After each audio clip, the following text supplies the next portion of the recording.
அந்த குடும்பத்தில் நான் ஒருத்தி மருமகளாக போக வேண்டியவங்க. இதுக்கு மேலே நான் சொல்ல முடியாது. நான் இது சம்மந்தமாக ஒரு வேலை நடந்திருக்குமோன்னு பல பேர்கிட்ட நான் விசாரிச்சுட்டேன்.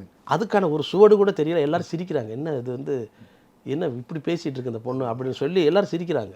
கார்த்திக் ராஜாலாம் வந்து இளையராஜா சாருடைய ஒரு சின்ன வடிவம் தான். அவர் வந்து ரொம்ப யார்கிட்டையும் ரொம்ப டைப், யார்கிட்டையும் அதிகமாக பேச மாட்டார்.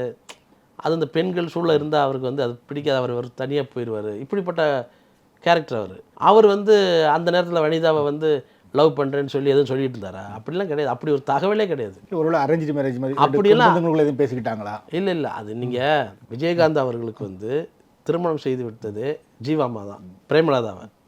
அவங்க வந்து விஜயகாந்த் தம்பி வந்து எங்கள் வீட்டு பையன், நீங்கள் வந்து பொண்ணு கொடுங்கன்னு சொல்லி கேட்டு அப்படி தான் வந்து அவ்வளவு. நான் என்ன சொல்ல வரேன்னா, சினிமாவில் அவ்வளோ உரிமை எடுத்துக்கிட்டு நீங்கள் வந்து இளையராஜா சார் வீட்டுக்கு வந்து போகிறது வர்றது ஒரு உணர்வுபூர்வமான பழக்கம். இந்த பழக்கம் இருக்கும். இந்த பழக்கத்துக்காக நீ வந்து நான் வந்து அவரை கல்யாணம் பண்ணிக்கிறேன்னு சொன்னாது அது எல்லாம் கூடி வரணும்.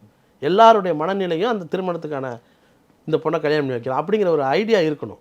திடீர்னு நீங்கள் வந்து அதை நினச்சிக்கிட்டு அதை வந்து இப்போ வந்து இவ்வளோ காலத்துக்கு அப்புறம் நீங்கள் வெளியில் சொன்னீங்கன்னா அது வந்து ஒரு நாகரிகம் இல்லைன்னு நான் நினைக்கிறேன். ஸோ அந்த மாதிரி ஒரு பேச்சுவார்த்தை அதெல்லாம் கிடையவே கிடையாது. அதெல்லாம் கிடையாது. கங்கை மரன் வந்து அது சம்மந்தமாக பேசும்போது அவர் ரொம்ப வருத்தப்பட்டார். என்ன இந்த பொண்ணு இப்படி பேசிகிட்டு இருக்காங்க அப்படின்னு சொல்லிட்டு ரொம்ப வருத்தப்பட்டார்.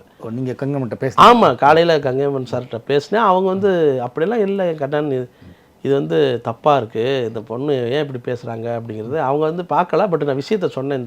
இது இப்படி ஒரு வீடியோ போய்கிட்டு இருக்கு சார், இந்த பொண்ணு வனிதா வந்து அழுது பேட்டி கொடுக்குறாங்க,